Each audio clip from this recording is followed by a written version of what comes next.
It is the Anfield Wrap. It's Neil Atkinson to do some season reviews, a little bit with Dan Austin updating on what he's been up to in France, and also we'll have some chat around Sadio Mane and James Milner. But I've got Josh Sexton, Emilia Bona, Siobhan, Biggane and Kev Walsh to talk about the season that we've just all lived through all together, and maybe a teeny little bit of looking forward to the next one, because football is an ever-flowing river that never stops. Speaking of which, we are at Earth in Hackney on the 9th of July. It was nice, that.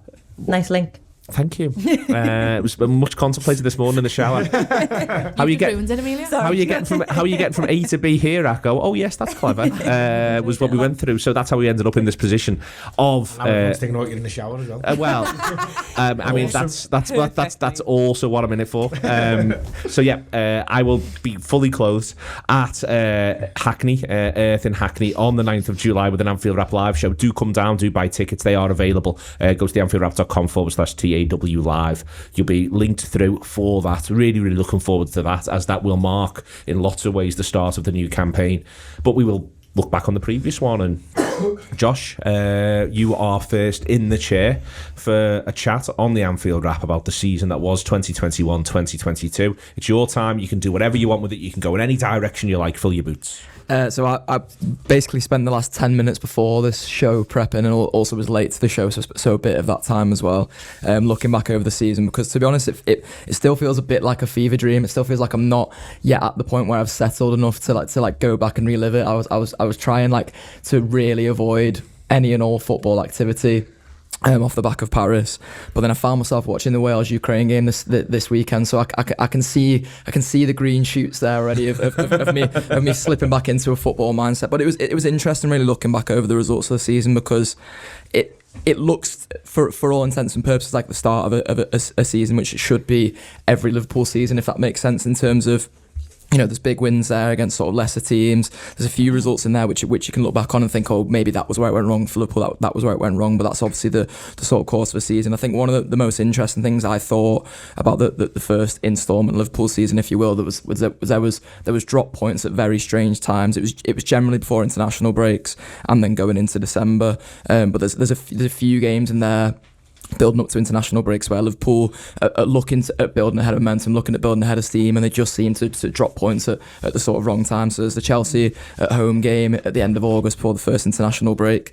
A bit further down there is the Brentford draw, followed by the Man City draw before the October international break, and then there's the Brighton home draw and the West Ham loss before the November international break. And I think that sort of felt like Liverpool's first half of the season in a microcosm. And I don't know whether this is the sort of thing where the manager and the players get in their own heads a bit when these scenarios arise. A scenario they see as being problematic, where, you know, there's going to be players going away for internationals, there's going to be potential injuries there, there's other things to balance, there's things out of Liverpool's control. I wonder whether there's almost a bit of like a sort of negative foreshadowing by Liverpool, particularly in the early stage of this season.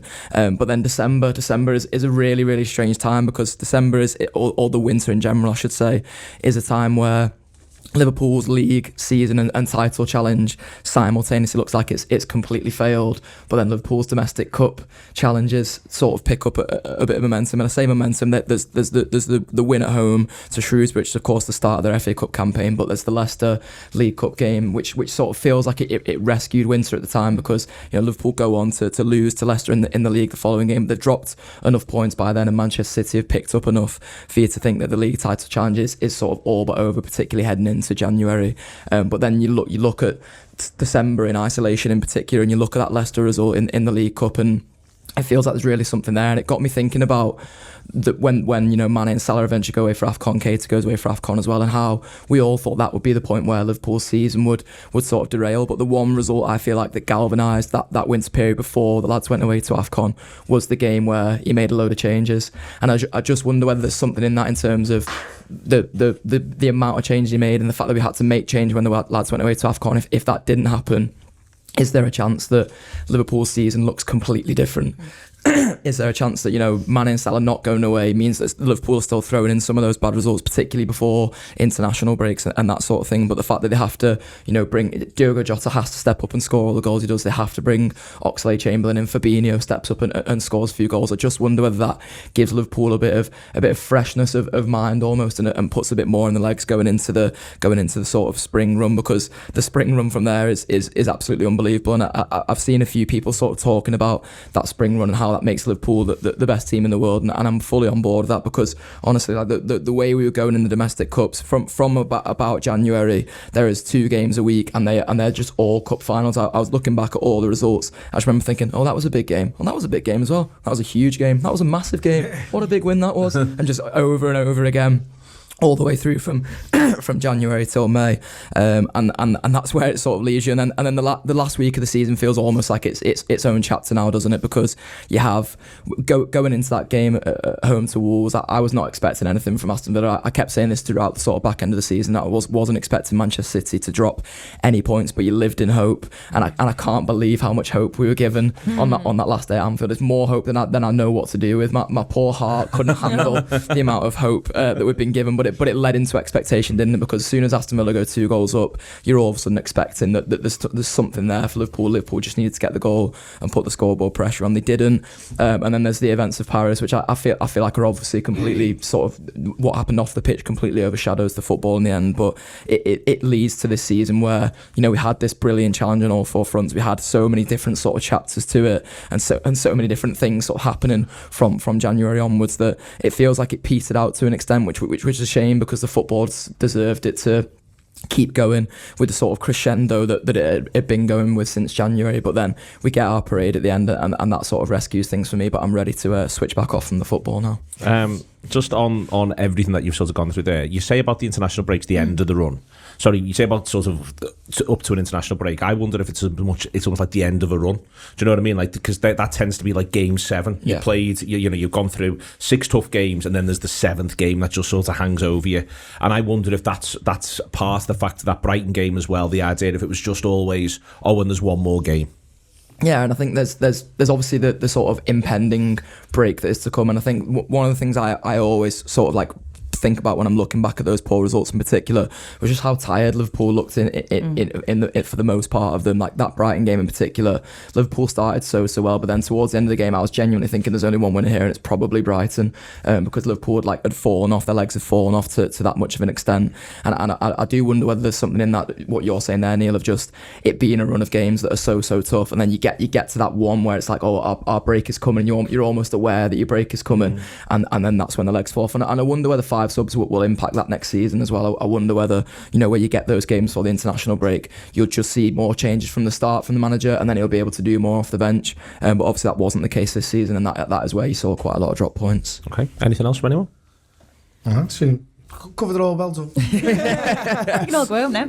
I was ready with a question, then he answers it with his last sentence. Oh, I was going to say, don't be asking me any questions, because I don't want them. I've got loads. That is not the spirit. My spirits. I've prepared my statement. I've got no further answers to make. So contrarian. What I was going to say was that, going into next season, it's the pace is not going to change, the challenge is not going to change, the requirements of Liverpool is not going to change. So what, you're looking for marginal gains, aren't you? You're not looking for wholesale changes or anything like that. So going into those, come to the end of those runs, or going into those international breaks, whichever way you want to look at it, what's going to change? Because if that's where it's been the downfall, that's where it's going to need to change. But then you went and rescues it and answers it succinctly in a sentence. Well, I think the flow of the season will change as well. Like what's going to be so strange about next season is sort of, just before the World Cup starts, and just after we come back from the World Cup as well. And I think there's probably an extent to which, particularly in the league, whichever team at the top of it in terms of Liverpool, Manchester City responds to going into the World Cup and coming out of the World Cup the best is genuinely the team that wins the league. I think that this season is almost in 2 acts for Manchester City and Liverpool, in terms of Manchester City started like a house on fire and finish it with a few sort of sketchy results here and there, but Liverpool started with a few quite sketchy results and then ended like a house on fire. And I wonder whether that's going to all look completely different next season. I don't expect either of Liverpool City's points totals to be what they were this season. I think that they will keep sort of slowly declining, and the World Cup next season will have a big impact on that. But I think you mentioned the marginal gains, Siobhan. I think that's going to be really important next season, is which manager makes those marginal gains and responds to those different scenarios well enough to go on and win the league. Okay. Anything else? Nope. I got no questions for you, Josh. Okay, no notes. Over then, and next up with her season review is Emilia Bonner. I wrote mine down last night, and some of it is quite similar to what Josh has said at the end there, which suggests that we were watching the same season. No, the way in which it's similar is just that the kind of the sense of hope. I know you were just talking about the Wolves game, but my resounding memory from that season is just hope and excitement and how it surrounded every single fixture. And I suppose when I'm talking about that, I'm more talking about the second half of it, kind of from January onwards, when it suddenly became very possible. I know we like to keep it a bit more cool and not talk about, this could happen, is this going to happen, until it feels like it really could happen. But I think knowing that the quadruple was on the table and that it was on the table for so long injected every single fixture with this sense of hope and excitement that I've never known before. There were no small games, there were no mundane fixtures, there were no it's just midweek game against, XYZ. It was, every game was massive and every game felt like a cup final because we knew what we were in it for. I think that the scale of the quadruple at times could have felt daunting and quite overwhelming, and I'm sure at times it did feel that way for the manager and for the players, but for me it just meant that everything felt so exciting and so full of promise, knowing that we were potentially making history, potentially doing something impossible, and that's what I'll look back at it kind of and remember more than anything. I think when I look back at this season now, and also kind of in years to come and seasons to come, I think that the silverware that we have to show at the end of it, for me, doesn't represent what we achieved this season. And I don't say that to kind of undermine or do down the 2 cups that we did win or how brilliant they both felt, because it was incredible. But I think that it's something that rival fans like to say to kind of rile you a bit of like, oh, you were going on about winning the quadruple and you've just finished the season second in the league and not winning the Champions League final. And I think that what we have to show at the end of it and the trophies that they're getting to carry around on that bus don't really kind of capture what it felt like and how huge it all felt and how brilliant it is to get that close to perfection. I know you have nothing to show for it if you don't quite achieve it, but the kind of that nearly becoming immortal, nearly achieving perfection in a way that no one else has done before has to be the thing to celebrate in itself. And that's why for me, when I look back at this season, it's not so much the kind of what we've got to show for it at the end that I'll use to measure it. It's the moments that we enjoyed, because I think, and I kept trying to remind myself of it over and over again this season, that you've got to enjoy the journey, because if you're not enjoying every single moment of it, and if you're not enjoying the journey, then what's the fucking point in all of it? Like there's just no point. So I think when I was doing my season review, I was looking back at the fixtures and looking back at the results, but I was mainly just thinking about the ones that stood out for me as like big moments, big nights that I won't forget. And the one that kind of first of all popped to the front of my mind was the United game at home, because I don't get to go to many games, which is obviously absolutely fine. But like it means I've never gotten complacent about getting to go to Anfield, I still feel really privileged every single time I get to go to the ground. It still feels so special. There's never like a, oh God, got to go and do that now. Do you know what I mean? Which I know there never is for any of us, but I think sometimes. Some of us there is. But I think for me, it always feels a little bit like I've won a competition every single time I get to go to Anfield. Like I've cut out all the tops of the cereal boxes and I've managed to get to go to Anfield, which is really nice. And yeah, so one of the biggest moments for me this season that I'll look back at and remember is that 4-0 win at home. Because my brother had very, very graciously promised me his ticket, but I could tell that it was absolutely killing him. And in the run up to it, he was trying everything to try and find a ticket, like a spare, and so was I. And then one of Carl Kopak's mates was missing the fixture, so I got to go and sit next to his dad, with all of their mates, I think quite near to where you normally sit, Neil. And it's the best spec I've ever had in the ground. It's like essentially on the halfway line, like so close that you could spit and reach it. And it's like what a spec to have had for that game. It was amazing. And I've been at Anfield for some like amazing fixtures, but I think the nature of only getting to go sometimes means that I often get to go to the games that other people aren't really that bothered about going to. Whereas for this one meant that I've never been in the ground and had it feel like that. It be that electric, for it to be that loud and to be that excited. It was just, I felt like a little kid and it was brilliant. My brother and I grew up in a town where you had no Premier League football team and you definitely weren't supporting Cardiff City or Swansea. So it meant that basically every single kid was a Liverpool fan or a Man United fan. And my brother says all the time that there were so many mornings that he'd go into school after they'd beat us and have to get the piss ripped out of him by Man United fans. And he just said that 4-0 win, 9-0 on over the 2 fixtures just felt like redemption for years and years and years of having to go, all right, you gobshite, one day it'll be different. And so I walked up to the ground with him and we had some chips, and then I met him afterwards when I was doing the post-match pint, and it was just like a weight had been lifted off him, like a 30-year weight had been taken off his shoulders, that it just been incredible and brilliant, and I've never felt Anfield feel that electric when I've been there, and it was absolutely amazing. So that's what stood out for me. And there's others, like, you know, watching the Carabao Cup the day after our wedding, absolutely hanging, and then suddenly being quite alive again, which was really, really try good. being on the way the day after your wedding. It felt like it was inconsiderate of us to have got married the day before, to be honest. But yeah, that was brilliant. I've written down others, but I'll end up going on for too long. But then again, in terms of like thinking about the moments in the journey and the memories, I'd even add to it, as kind of as odd as it sounds, given how it all ended, I'd add the last game of the season to that, because I watched it in Punch Tarmies with Olivia Graham, also of this parish, and loads of her mates. And my mate Becky was there. It's the first game we'd watched together since we went to the Brighton 2-2 at home. Again, another one that I managed to get a ticket for, weirdly. But the reason I include that in it is because we weren't watching it in the ground, so we didn't have that weird kind of like ripple effect that you hear when City go down, where you're kind of hearing it through the noise and through whatever else is going on. We were seeing them both happening in real time because people had them up. So I think it was painful, but it also must have been mad. It was mad, but it felt like just the sense of hope was unbelievable, that like for so much of it, I really believed it was going to happen and that we were going to do it. Like, I fucking love the narrative. I absolutely love the narrative. And I'd convinced myself that like a Coutinho goal for Gerrard's Villa was going to be what handed Liverpool the league. Like, I just love the narrative. But it was so exciting, and there were so many moments where I just thought, this is it. Like, this is happening. It felt unbelievable and impossible, but it's happening. And when I was walking home from that, like walk back on my own after the last game of the season, and rather than feeling sad or disappointed or anything like that, I just kept saying to myself, nothing that feels as good as that felt in those moments where it felt good is not worth the lows. Like, there's no way that you go, oh well, this wasn't worth it because I felt so shit after it, because you just felt so brilliant during it. And I think sometimes the lows are what you come for, because you get to enjoy the highs more. And then, yeah, looking forward, I guess, when I say that this season was characterised by excitement and a feeling of promise and what we might get to do, I don't have any sense that that's ended with the end of the season. I know that we're all shattered, and the players and the manager more than anyone, I imagine. But I think what this season did do was give me a confidence that we will just go and do it again. I don't think you can get that close to perfection and not walk away from it with an even greater determination to achieve it. We've got Jurgen for longer now, and to be honest, that was one of the biggest moments of the season that didn't happen on the pitch, is just knowing that this just carries on. You know, the thing about, I've said it before on one of these shows, but you know, what's the saying about society is when old men plant trees that they won't get to sit in the shade of.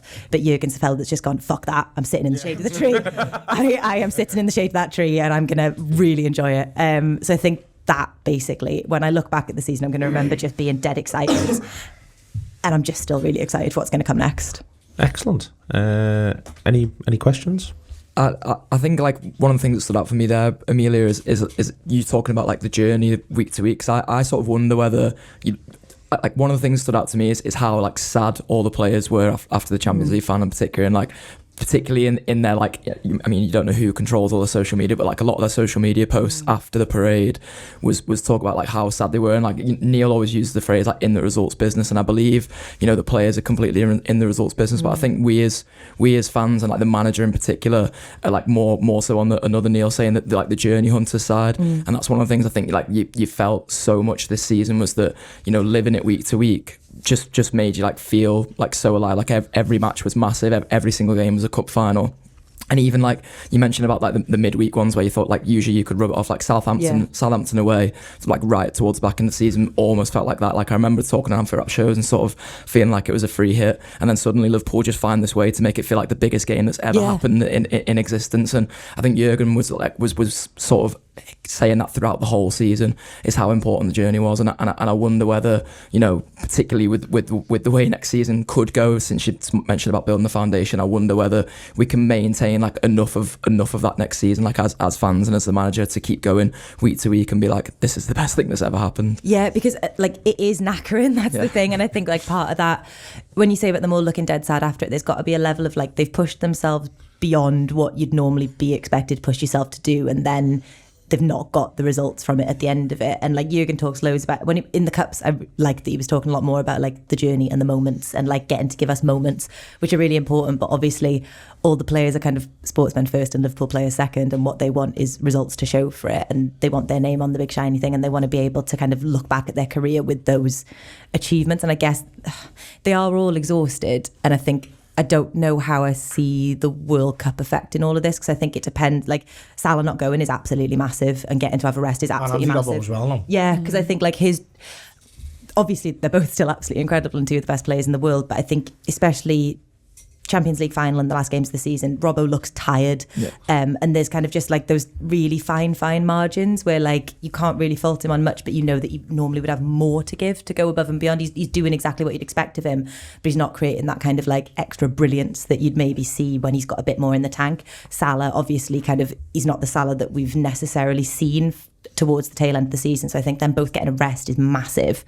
And I just hope that we as fans can keep it that exciting. I think that's why the parade was dead important. Like when we went to the Champions League final parade last time, and like how lucky we to get to say that, by the way, just in the space of a few years. But last time it went past and I was like, oh, that's amazing, dead exciting. And then this time when it went past, as the bus was gone, I just burst into tears, because I just thought like, I'm so happy that they get to see that whatever the result is, we're still here. Like we're all still giving it 100%. We're all still behind them. And I think that's the most important thing in making them have that energy to do it again, and meaning that they're not too exhausted to do it, is kind of showing them that we're still there with them every step of it. Yeah, and start the younger lads deeper into the cups as well. If you're listening, Jurgen, stick with the one who brought you. Sure he is. Okay, we will go over now to me talking to Dan Austin. It's not happened yet, so I don't know what we could talk about anything, to be quite honest with you. But I suspect we're going to talk about his weekend in France and the way in which the general mood is in France after what happened at the Champions League final. Here is that now. A pleasure to be joined by Dan Austin, who's back from France before getting himself a very, very, very well-earned break. Did the weekend in France, Dan, and there's been further civil disturbances that we've seen involving the police tear gassing people who were just simply trying to get a rail replacement bus, as far as I could see. There may be greater context to that, but this is the context in which all this has happened. We heard the hearing last week. We did the reaction show off the back of that. You've gone back over there this weekend to do all sorts of bits and pieces and speak to a lot of different people. It feels as though this is actually, whether we like it or not as Liverpool supporters, we are part of a much bigger story about French society and current French politics. Yeah, it's not really about us. We've just now been dragged into it by those ministers lying, really, and actively deciding to do so, probably before the match had even kicked off, really. So yeah, it's a continuation of what has been going on for years. But as long as they are going to lie, then we have a role to play, and you know, you and I and everyone that's listening to this, I'm sure, will know full well that if Liverpool supporters have got a role to play in something, then they will play it with unity and an awful lot of strength. And I think they haven't quite banked on that, to be honest. I don't think they would have expected the response that they've had so far. I don't think they would have expected UEFA to climb down so much. I don't think they would have expected Real Madrid to pipe in and clarify that they had issues as well. I don't think they would have expected me to turn up on pretty much every single francophone television channel that exists and actively call them liars. And everyone here, you know, sort of compiling audio-visual evidence of what actually happened and stuff. So I think that sort of the effort that everybody has put in so far has been really, really good. And the impression I have is that it just can't really stick. None of what they're saying can really stick, because everybody just knows. Everybody in this country knows. Probably an even stronger proportion of people in their country know, which I'd argue is actually more important. And so I think we're going to get to a point where there is some sort of enormous climb down and apology, basically. But we can't just sort of sit on that and wait for it to happen. Everyone needs to continue to put the effort in. Yeah, it is the idea of, with them, that when you say there about, you know, everyone in their country knows, I think that's the what's gone and continues to go well and will need to continue to go well is just that ongoing clarification of, here are the images, here are the facts, here is the situation as it was. you did a 90-minute presentation involving some images that people helped crowd search for you as well online and pulled all that together and were able to go there and show that. And they had their own, when you got there as well, they'd already done their work. There is the idea, isn't it, that everyone's just consistently saying, here are the words that are coming out of your mouth, and here is what anybody who wanted to see saw. And the two just do not marry up over and over and over again. I'm stunned there hasn't been a climb down yet. I'm stunned that they were as stupid as they were last week to decide that they could double down on all of this. And yet here we are, where they have done that. And it's just sort of difficult to see how they get out now. The sports minister's chief of staff resigned after a week in post, which is, staggering, I think it's fair to say. It's probably a week where he can't believe what's going on around him and has run for the hills, so he's not associated with this. All of that just feels as though it's a wave of momentum. Yeah, absolutely. Literally every broadcast that I've been on this week, including the ones from before I went back to France, I honestly don't know how many it is. It's probably 30, 40 odd at this point. Nobody's pushed back really at any point. No one has tried to kind of actually defend the French government's version of events or anything like that. I think the reason that they haven't climbed down already is because they're used to getting away with it. In when it's a domestic news story only. So when it's anti-racism campaigners or strikers or whatever, it doesn't become a story in the UK or around Europe or anywhere else. So they can just get away with it because no one's actually paying any attention and they can control the narrative and stuff like that. When it becomes a much more international issue, and it's obviously, Liverpool have got fans everywhere, so it's not just UK and France issue, it's everywhere else. Then it's an awful lot more difficult. But I think they thought that they could do what they normally do, which is blame their own failures on, first of all, football fans, because they've done that for an awful long time in that country anyway, but also just a sort of faceless mass of foreign people. Because governments everywhere do that all the time. Our own government do it constantly with social issues, whether it be poverty or the NHS. They'll blame refugees or immigrants or whatever, and the same tactic is being used about us now, obviously in a very different way, but in order to take the blame for the specific incident at the Stade de France, but also to try and deflect from the French state's complete failure on policing and violence in its own country over the course of many, many years. And I think the momentum that's built up is really, really useful. I don't really actually know what's been going on here an awful lot because I've been there and so busy. But it's constant. So my face must have been on, like, if you flicked off one channel to try and fucking get rid of me, I would have been on another one. And then they might have tried to go to another one, and that was at least showing footage of the game and that sort of stuff. So many people have been writing about it as well. One of the things that I was trying to get across while I was there was how sort of rare this level of united front is between the people of Liverpool, the club, all of the British media, really, and even the state, to be honest. Everyone seems to kind of be on the same page with what happened and that there needs to be consequences for it, I think. And like I don't really remember that ever being a thing in my life before. So I was trying to explain this to them, and I think everyone on the shows and stuff that I was doing was asking about, like, how much of a sort of serious diplomatic issue it could become. I think they're very, very wary of a real sort of breakdown in the reputation of France worldwide over this, or significant damage being done to it anyway.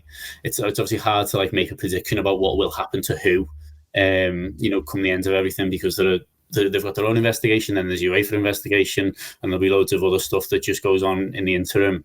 But anything other than the French state taking the blame, basically, would surprise me an awful lot at this point, because I just don't see who else it can really be. And there's the context of the Rugby World Cup to a certain extent, Yeah. and the Olympics to a massive extent on the horizon as well. They're conscious of that, aren't they? Yeah, so they will be being asked questions about that, and I don't think it will satisfy either of those organisations if the French just continue to go, we're doing absolutely fine, this is normal, cracking people's skulls just for trying to get on a bus, or pepper spraying children just because they're trying to go to a footy match. That's fine, that's just what we do. Come here for the Olympics. They can't just crack on doing that. So I think in order to satisfy those bodies that they shouldn't actually be stripped of those events, then they're going to have to make some fairly sweeping promises to not necessarily change the whole way they police their society, but to change the way that they manage big events and sport and competition, certainly. Okay. Listen, wherever you are in the world, because we are conscious, we are fortunate that there is a worldwide audience, it's well worth writing to any elected representative anywhere in the world. Obviously, if you live outside Merseyside, that is even more the case, I would argue, in this country. And it should go without saying, and I know that there's deep sadness, to be honest with you. And I don't want there to be deep sadness, because as far as I'm concerned, we're with them and they're with us. But in places like the official Liverpool Supporters Club in Paris, it isn't about us versus them, as Dan has gone to France and made absolutely crystal clear. It's not about the people of France. It's very much about the French government. But if you are listening to this in France or in any sort of francophone country, it may be worth you contacting elected representatives as well and just keeping that pressure up. Dan's having a few days off from tomorrow, which is exciting stuff for him. It is fair to say. You're going to be able to think about other things and recharge. You're looking forward to that? I'm theoretically having a few days off. I'm going to Primavera in Barcelona, but for various different reasons, I think I'm going to have to take a laptop and possibly just be ready to do things. So it's not quite like that I was maybe hoping for. This is dreadful news. Well, you know what, Neil? It's going to be 29 degrees at least. If I've got to do a call, sat at a bar with a glass of sangria in 29-degree heat, then I'd much rather do that than sat here, to be honest, so I'll still take it. Oh, absolutely. It's wonderful how dismal the weather is. Thank you very much to Dan. Let's get back on with the reviews. Could have gone smoother. Not the talking to Dan. I think I said before we spoke to Dan, could all have gone very smoother indeed. But in real time, you see, there's only been like a 4 or 5 second gap for the people who are here. So you've got to bear that in mind. We will finish off last 2 season reviews on this Anfield Wrap show. We've got Siobhan and Kev. There is, if you download the app, other people's season reviews on there as well. A number of them all the way through. And we did some on tour live last week. First and foremost, then, Siobhan Biggane. Oh, I thought it was Kev. What it was supposed to be? Oh, got the Kev. No, go on. No, come on, no. Absolutely fine. I'm glad I'm going before Kev, actually. I don't know whether it's just because I haven't got the stamina. He's going to call me a fridge. But She is a fridge, actually. I'm dead tired from this season and I am ready for the break. And it might be the events of Paris, which obviously have left people feeling a bit shook about, all things football, kind of stifling any excitement, I think, at the minute. But I am a stone heavier, skint, knackered, and a bit of a fridge about it all, to be honest. But I'm fairly certain I felt like this before Paris, but I definitely feel like that afterwards. However, like when you before you get into the season, what I think is dead important, and we've all touched on the parade and things like that, and how important it was to us. I think it's dead important that we don't let any opposition fan define how successful this season has been for us, because I've seen a lot of that going around at the moment, like, they're only celebrating 2 cups. 95% of them would swap places in a heartbeat. Yeah. And the shit they're chatting is just, it's so embarrassing, it's untrue. And, I've seen so many hot takes about that parade and how it was like so funny what we were doing. And now, oh my God, have they got nothing better to do on this Sunday afternoon? Well, no, actually, because what are you doing over a roast? You're going for a Toby Carvery with your nan. Like, also, if you're paying for a Toby on a Sunday, you're a fucking mug. Double the price. How it ends is obviously bitterly disappointing, but my God, I mean, none of the 50,000 people who were blessed to be in that stadium week on week, or none of the, how many was it? 500,000 people who were at that parade. I wasn't one of them, unfortunately, but who were out there to give that the recognition that it deserved, think it's anything apart from amazing. It's not funny, and it's an ovation that was absolutely deserved. And I think that, I'm contrarian in general, as we all know.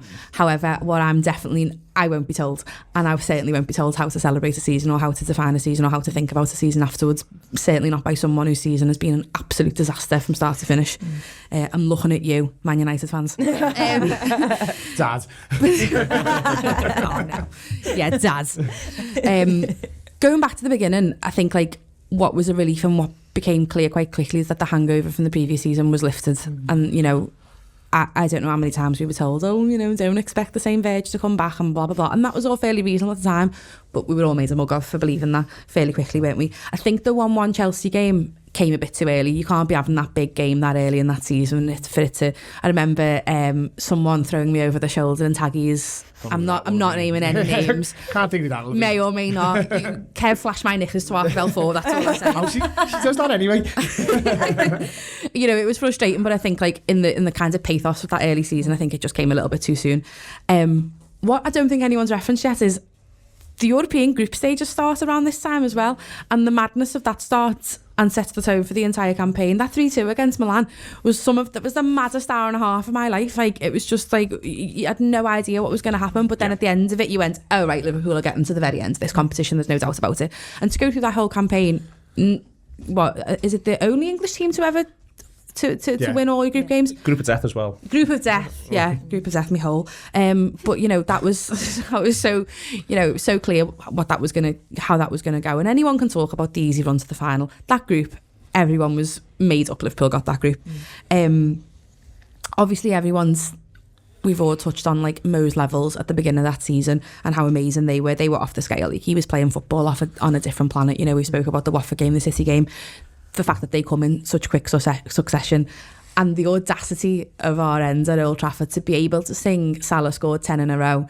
I mean, that feels like a million years ago, but it was like, what? November. And, you know, that I think that's going to be a little highlight for me, just that one little line that, you know, very few people get to ever even have the cheek to sing something like that, and I just think it's amazing. But it just showed how blessed we are, really. Now, this time is peppered with the disappointing results that some people have mentioned already. Brentford, Brighton, and I think that, you know, in the post-mortem of the season, if that's the kind of thing you're into, that's where you look, I suppose. But I'm certainly not going to sit here and do that now, because that's not, for me, that's not where seasons are won and lost. There's a myriad of things, you know. Josh has touched on some of it, and I think that if that's what you're looking to do at this point, then maybe this just isn't for you. I think the run-in for Christmas, towards Christmas, was just so unbelievably convincing that I thought, oh, here's the, you know, this the procession that's never going to end. But what struck me about it was how many different types of game we won. So there's like the drubbings of like Everton, of Southampton, but then there's Wolves and there's Aston Villa, which are painful to experience and to live through, but they still find a way. God bless you, Divock Origi. We all have to give him that one, don't we? And it feels like a million years ago, but I know we've already touched on it, losing your best players to go to AFCON. I think no one felt sound about that. I think we all thought we'll muddle through. I don't think anyone felt sound about it. And as Josh has pointed out, it was a great time for the cup competitions to kind of gather pace. But I don't think any of us thought, apart from me and Neil after Brentford, that Liverpool had any real business challenging for the league a couple of months later. And you know, what they've done since then has been incredible. Of course, there's absolutely nothing like winning a cup final in February to boost confidence and to send everyone on their way. And that definitely showed. In that, I'm not going to touch too much on the last few months, because I think they all lived so long in all of our memories. No one really needs a review of that, because it was literally just then. But some like unbelievable displays of dominance and levels. The United game at home, I've never known it be so easy. That was a piece of piss for everyone involved. Thiago made a show of absolutely everybody. It was too easy, if anything. It was actually a bit bored. It was a bit bored. It needed pathos. It needed a story, and there wasn't one. When that lad with the hair, and everyone. What's his name? Rambo or Hannibal? No, Hannibal. Rambo. When Rambo oh, came yeah, because Hannibal's well more normal. One of them's his actual name and one of them isn't. And everyone's going like, oh, man of the match, Hannibal. I had a lovely time on Red Cafe that night. But and I don't blame them, but Christ, if that's your highlight, you know, some 17-year-old lad coming on as if he's never played a game of football in his life, and instead he's playing Street Fighter for the entire time. Just incredible. And the Everton game, you know, that was really needly and difficult, but it was a shift through the gears to just see them off and to put them to one side. And, you know, I always like it when Everton play well and still don't come out on the other side of anything positive. You know, there was plenty of games in that run-in where it would have been so easy. We've talked about Southampton, Villa, all the games where you went down a goal. Tottenham even, you know, even though it didn't end how you wanted it to, it would have been so easy to just go, do you know what, this league's none of our, it's not happening, let's just you know, keep our focus on what's in our control. And they didn't, and that just further, you know, kind of boosts my admiration for them. And I think that you can't walk away from this season anything apart from proud. We had, as I said before, we had no business being in that chase, let alone still in everything else, and to come away a hair's breadth of winning it all. It's dead hard to take how it happens. That game against Wolves, you touched the nerve with me before, Emilia. You like disturbed an emotion that I hadn't looked at since the game, and it was that sense of, I don't know how to act if this goes our way. Okay. I physically don't know how to act because I was dead hungover. And you were. I was, yeah. Oof.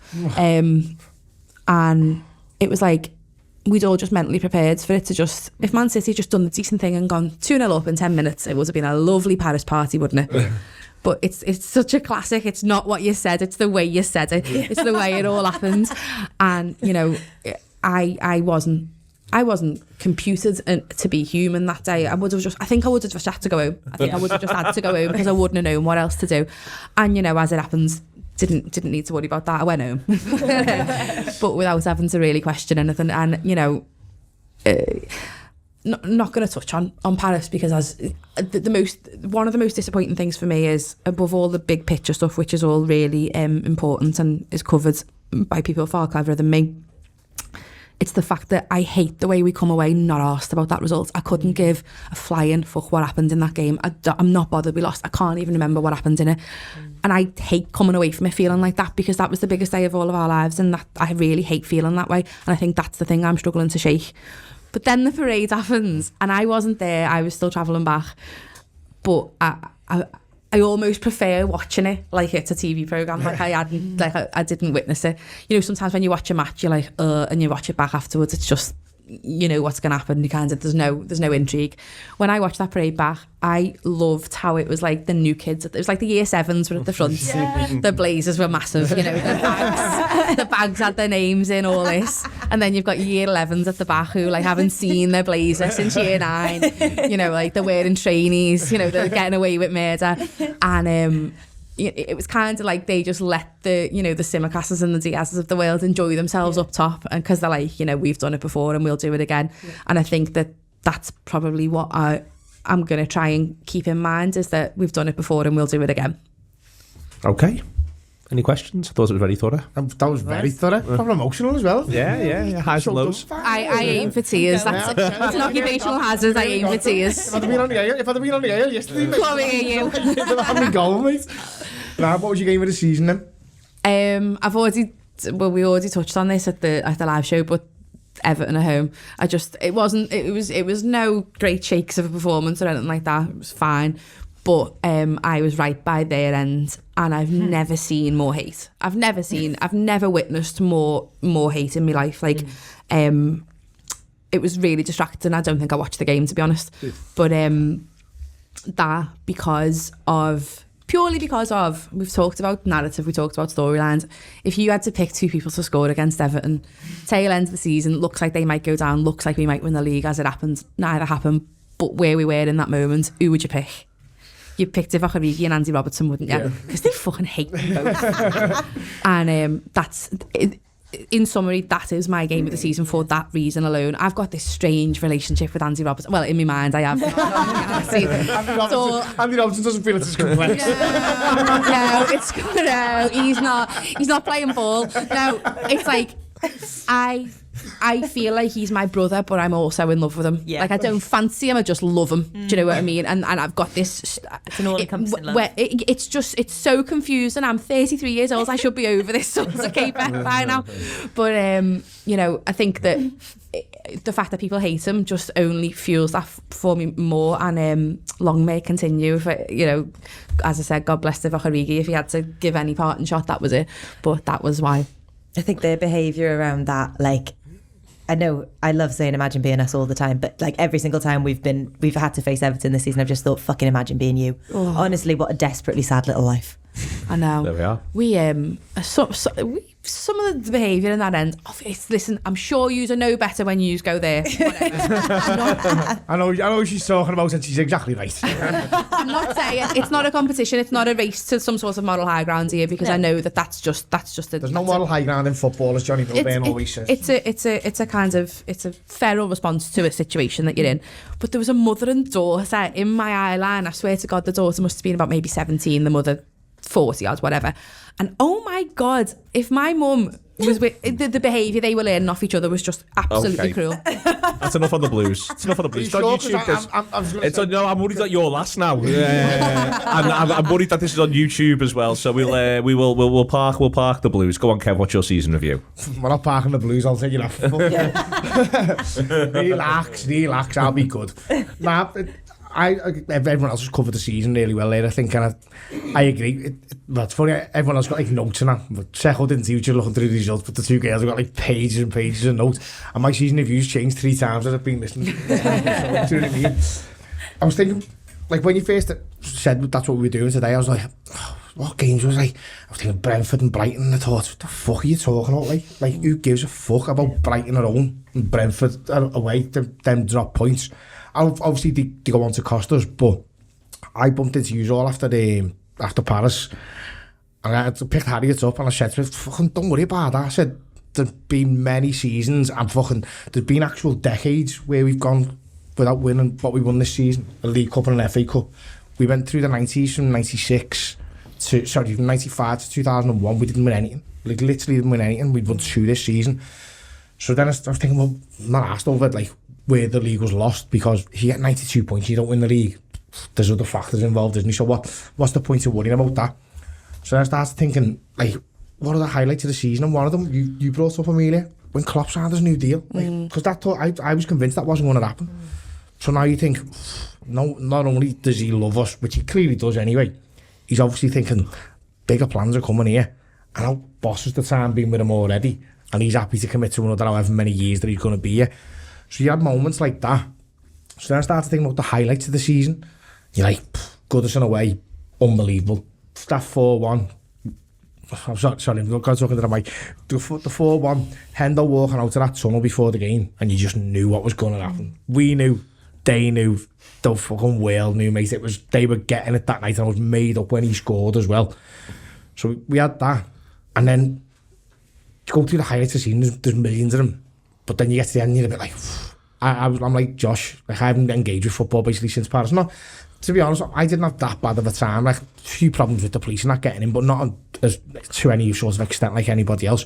But he's fucking knackered after the season because it's exhausting supporting Liverpool, whoever City are playing and whoever Everton are playing. Honestly, my game of the season doesn't even involve us. It's Burnley away at Watford when he won 2-1. It's fucking amazing. I was convinced that was the day Everton were going down. It got cruelly snatched away from me. But because I've been sort of every weekend, there's been 3 games I've been involved in. It gets about me, you're fucking knackered. So you can sort of, I think I did. I sort of took my eye off how magical of a season it has actually been.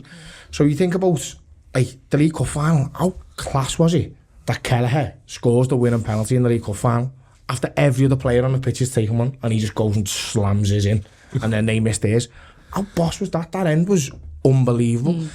Like as I say, I always go back to that time when I was between 96 and 2001. I was in senior school then. So you go from being like 12 to 17, and that's probably one of the biggest jumps you ever have in your life in a 5-year period, isn't it? Like 21 to 26 is not that massive a jump, and anything subsequent to that isn't really massive. But from 12 you're a little boy to 17 you think you're a man, and it felt like a lifetime that we didn't even get to a cup final, never mind win one. Yep. So when we won the League Cup, our end just went off to fuck. It was amazing, you know what I mean? And people can talk down about the League Cup all they want, but the people who win it, like, it's a boss day out. Winning any cup is fantastic, but then to be thinking, well, we've actually played a bit of a second string in this. Obviously, Diaz was amazing when he in that game, and we were still strong, but it wasn't exactly our first team, and we still had like the rest of the season to go. It's often said that if you win the League Cup, it can be a bit of a springboard, and I definitely felt it was for us in that stage, because during December, I remember doing a show. I assume it must have been after the West Ham game when we got beat. I just said, I think City had won like 10 in a row, and it's just like, there's only one team capable of winning 10 games in a row here. And it turns out he was, but I just picked the wrong one. I thought it was City who were going to do it, but it was us. But then after that League Cup final, everything's just like, it just rolls and rolls and gathers pace and gathers momentum and gathers mass, and it just breaks into a crescendo, doesn't it? And no one's even mentioned the FA Cup final. Do you know what I mean? We beat Chelsea in the FA Cup final, and then pitches from our end, they are, if you see like a South American team winning a cup and having that end after it, you'd be like, I wish we could do that in England. But one team in England does do it, and it's us, do you know what I mean? And we've become half blasé about it, because as I say, we're doing season reviews, and we've not really even mentioned winning the FA Cup, which is, we've won it 8 times in our history. Do you know what I mean? It's a massive achievement to win the FA Cup. And again, you touched on it before, Siobhan, about people talking about like having a parade for this and having a parade for that. Just do what I've done and just swear Twitter. Honestly, I just don't see any of that shit no more. I just don't go on Twitter. So therefore, like, whatever some virgin in his ma's box room Liverpool just doesn't enter my psyche whatsoever. And it's just so much better to enjoy your football about, because when we won that FA Cup, like, Mane misses the last pen to win it, doesn't he? And obviously I don't watch Liverpool pens anyway, but when he did, I was just like, oh, for fuck's sake. You knew he was going to miss it as well. It's gone, I thought it's just gone the wrong way, because it's against his mate and all that. So to then have that disappointment from being one kick away from winning it, to then actually going to win it 2 or 3 minutes later, the explosion was unbelievable. And as I say, those pitches, for anyone listening to this, just go back and have a look at the pitches of our end that day, and appreciate that wasn't even... And the players in front of it. The players in front of it, they loved it. Absolutely loved it. The players, much like the parade, the players love any sort of celebration with the fans, don't they? Like, you can tell that it's always Virgil, I think you can tell the most, because he's the coolest man alive, isn't he? He could play for, if he wanted to leave Liverpool, he could literally go and sign for any other club in the world and he'd adore him. But he loves playing for Liverpool. Now, you said before, the sportsman first and Liverpool players second. And I think that it is true, because to be an elite sportsman, you've probably got to have that mentality. But I just don't think there's many clubs in the world where they get into the club and then get sort of drawn in and dragged in as much as they do at Liverpool. So when you see the likes of Virgil and the way he treats winning the FA Cup, who gives a fuck what someone on Twitter's saying about, oh, it's only the FA Cup, do you know what I mean? That night in the ground at Wembley was absolutely class. And the tips we had down in the FA Cup, maybe I didn't even bother going to the semi-final against Man City. Someone else on my end. Look at the pictures of that day. I've never been more jealous to miss a game in my whole life. Do you know what I mean? The noise on the commentary was unreal. The sound of it was unreal after the first half. Well, it's the sound of it, and there's a view where I think it goes to Klopp, and you can see our end behind him, and it's pandemonium. It's like 5 minutes after we scored, and it still looks like people are upside down. These are the things that you've got to take from a season like this, because you get to Paris, and listen, Paris has now got its own sort of negative spin on it that it'll probably never shake, unfortunately. But I had a bus trip. I flew to Brussels, 50 of the lads. We went out in Brussels on Thursday night, then went to Paris and took over this boss little cafe where there were 100 of us on the Friday night. All the locals were class, you know what I mean? Next day, got up, didn't even get to the fan park, just had this big mad street party by our hotel. Unbelievable, do you know what I mean? You've got to, like, it's like anything else, you've got to sort of take the positives from it. And I know a lot of people are struggling with that at the moment because of the experiences they went through, and I'm very lucky that I didn't go through anything too crazy while I was there. But again, like, how many, like, them pitches from the fan zone, Neil, that must have just been, when you're on stage there, mate, what is that like, do you know what I mean? Because it must just be mind-blown. It is. When it began to really fill up, and you can't see beyond people wearing red. Going all the way back and you can't see beyond people wearing red, and it's just, you know, I mean, for Jamie it must be even 100 times more. It, you know, must be unbelievable, and the Centre Sound singers must have just thought, what is this? Because it was just overwhelming by that point. But yeah, but even when we were finishing up, all you can see is just everyone's just wearing red, and you're just thinking, God, this is amazing. See, so if you can stop for everybody there that day, if you can just sort of stop your memory there. I know you can't separate memories like that, but that's probably the best day of 70% of those people's lives, do you know what I mean? And that's before you even go to the ground. I wasn't even there, and I was having an amazing time, like a mad unorthodox street party that we just sort of arranged ourselves because we'd taken over this street. There was that many of us. So when you get, like, my season review, as I say, it started off, I was thinking, where did we lose the league? And then you think, well, we don't lose the league on 92 points. And then you think, well, fucking hell, like some of the highlights we've had there. Look, even like, I took my lad to his first ever away game at Preston, and Divock Origi scores an overhead scorpion kick. and then, mad enough, R. James gets the ball. I met you, and he had it under his sock. So we could sneak it out. You know, some highlights like that. That'll live with R. James forever. He still sleeps with the ball now. Oh. And honestly, there's millions of things like that throughout the season. When you look at it, it's like you can look at life two ways, can't you? Oh shit, we didn't do that. Oh yes, we did do that. And if you're a Liverpool fan, not looking at how amazing that parade was. We were coming back from Manchester Airport on the bus now. I was a bit knackered and everyone was a bit goosed, and we're all a bit like, oh, what do you reckon it's going to be like? It can't be 500,000 people coming, can it? We didn't win the European Cup. And then, like, I didn't even go to town. I went to West Derby Road by my mars with all the kids, and I was like, it's definitely going to be 500,000 because it was crazy. There was just a sea of people, and everyone was just buzzing. All the kids are all made up, flags everywhere. All the kids have got the kits on and all that. And as you said, with the players coming past, that like when it was by us, it had like Tsimikas and Kanate at the front, and they were just like, wow, this is amazing. I thought to myself, lad, wait till you get into town if you think this is good. You know what I mean? And like Mo was on the side and Alisson, and like you're as close to them as you are to normal people type of thing. And my kids are like, oh my God, there's Mo Salah there. And he's sort of like looking at them type of thing, do you know what I mean?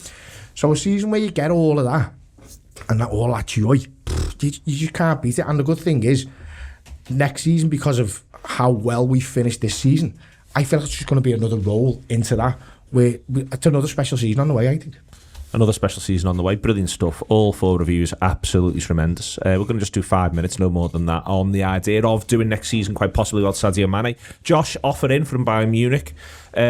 Feels as though Liverpool have just laughed it out immediately. There is going to be a price point, though, isn't there, where Liverpool are going to go, okay, we'll deal on this. It might well be to do with whether or not they've got someone else lined up. I think so, yeah. And I think it's got to be money which can go and get them a replacement. And that's, I think, as a first off from Bayern, it's a pitiful low ball, and I think Liverpool should sort of treat it with that disdain as well. And I know it's almost like, you know, your own trick's best for Liverpool, because I think it's exactly the sort of offer that Liverpool would put in. Absolutely. It's the Thiago offer, isn't it? Yeah. It's basically in time saying, well, you've robbed us, and now we want to rob you. Exactly. It's Liverpool's.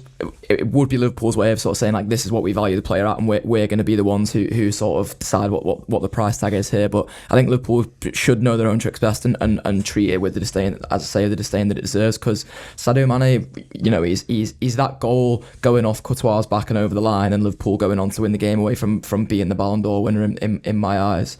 And obviously depends on how he'd have started next season, but I think it is genuinely that fine margins between him and Lewandowski for the Ballon d'Or, him and Benzema for the Ballon d'Or, sorry. And I think Liverpool should be demanding £50 million, like at least, so they can go and get their replacement, and that should be the stipulation the whole time, because it makes it much easier to justify with the player. If we keep Sadio Mane into next season, it's much easier for Liverpool to turn around and go, well, Bayern just didn't think you were worth that much there, and we think you're worth loads, and you can almost swing it that way, rather than being like, well, we'll just sell you for 30 million and then we'll try and, you know, look down the back of the couch for some money for a replacement. Really enjoying Josh going straight in with the emotional blackmail there. They didn't like you enough to pay 50 million. Oh my God, I wasn't thinking of it from that way, but yeah, that's absolutely it.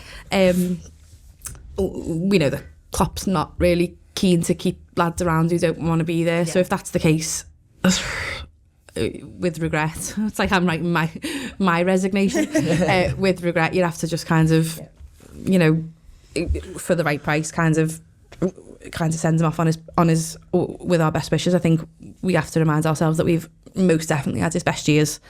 His best years are not ahead of him. They are behind him. And we're really going in on the emotional torture here, aren't we? No, listening, Sadio. No, I mean that in a nice way, in that, like, it'll never get as good as it was here for him, and I think he knows that, and we know that, and, you know, provided there's a good opportunity for someone else to come and replace him at the calibre that he is now, not in 2 years' time. You know, if we've just got to kind of shake and move on. Shake and move on? Yeah, I totally agree with Siobhan. I think we've had his best years, and I think he was it was bad at the start of the season because he was scoring goals but he was not playing well at all, and the move to centre forward has really suited him, but I think it's stifled Jota. I think he's made his mind up to go, and I'm fine with that. Sometimes that's just the way the world works, isn't it? He's been a fantastic player and he's a Liverpool legend. What I think on that is I think he could do 5 years playing for Bayern Munich and win the league every year with them, and maybe win a European Cup with them as well. Whereas I think that the idea of 5 years with Liverpool in this league at the moment, it just feels a lot harder for him. I worry about what I don't want to watch a 35-year-old Sadio Mane toiling is my thing. That's what I don't want to watch. 100%. And if we can somehow get Mo signed up to a contract as well, we definitely don't need the two of them at that age. So if you're offering me the choice between the two, and I know that Mane has been in better form than Mo towards the end of the season, I'd pick Salah every day of the week because he's much the better player. I'm convinced that Mane's going to be one of them players where you said it yourself on shows about you can see some players who the legs fall off in 3 games and that's it's gone. And it wouldn't surprise me if that was the way it goes with Mane. Whereas with Salah, I think he's a lot more adaptable and also not fitter, but so he's got like a superhuman thing about him, hasn't he, Salah, where you think, when does he stop? Whereas with Mane, I think he started looking at his age a little bit. I think Sadio plays so many games and plays so many 90 minutes that like I can see that argument towards he could just have a little spell where you go, well, that's it now, and that's the kind of the best we've seen of him. That said, I'm completely not willing to accept that he's going, and seeing a bid potentially being rejected is something I'm very happy about. I'd like him to stay even if he's not happy about it, to be honest. I'd like him to stay against his own free will, to be honest, if I had the choice. I'm alright with one more year. A lovely little year, I'll take that, because then I think as much as I accept that we've had the best of him, there's a little bit of the best left, I think, and I think we're starting to see that, I think, as well. I think when it's not clicking for Mo, it doesn't click for the entire of the front three, because I think Mo gets so in his own head that it can't help but affect everybody, whereas I think when it's not working for Sadio, I don't know, I just think I see a bit of a difference there, and I think the spells where we've seen Mo not being at his best, you see that then kind of there's like a shockwave that goes through the whole of the front three. I think the games where it wasn't working for Sadio, he was getting frustrated at himself and it's not happening, but he's still getting it always kind of feels like it's through no fault of his own, because he's always in the right place at the right time and somehow it's just not happening for him. But yeah, I can't let him go and I won't. Excellent. Okay, rock solid. We're going to be doing a reaction on James Milner's stuff as well. That is to come. Milner's going to sign a new deal, do 1 more year at Liverpool, and with his future lined up at Liverpool, must love the area. Are we going to the ball again? Enjoys the commute with a bit of luck. But if I've had 2 years of no ball, I'm just saying, if he's doing that ball again, I'm there. Yeah, we'll find out. We'll put some pressure on. We shall go. We'll say to Milner, we shall go to the ball. Okay. It was brilliant. It was a fantastic series of season reviews. Thank you very much to Andy Heaton for producing. Josh, Emilia, Siobhan and Kev. Liverpool are going nowhere. Parades every year, please.